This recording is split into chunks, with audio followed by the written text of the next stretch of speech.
Hello, I'm Donovan Furey, and I am playing the role of Sir Thomas More in Bishop Ireton Theatre Arts' production of A Man for All Seasons.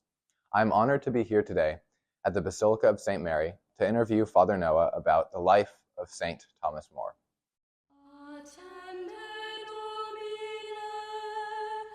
Who was Saint Thomas More? St. Thomas More was a husband and a father. He was from England. He lived in the 16th century.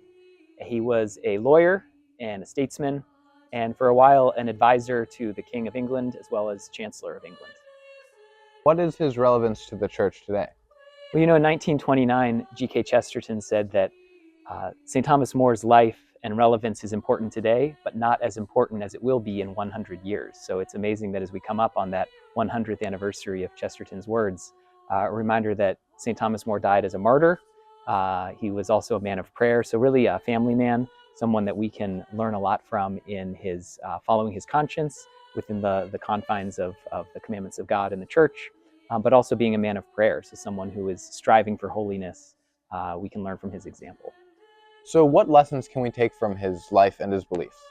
I think two in particular. First, that he was a defender of the faith, a man of prayer, a family man, spent long hours in prayer, and really so dedicated to his family. So I think his dedication to faith and family.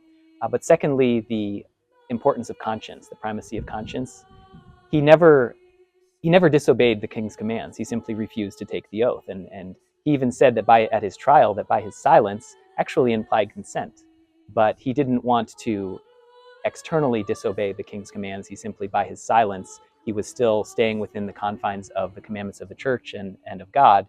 And yet it reminds us that we too need to follow our consciences that are correctly formed, again, with the help of the Church.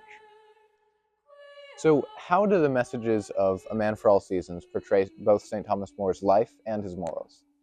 It shows him as a man of virtue, especially humility, faith, and also humor. It's amazing to think that even in the Tower of London, even when he's on trial, he's still able to make jokes and think so clearly.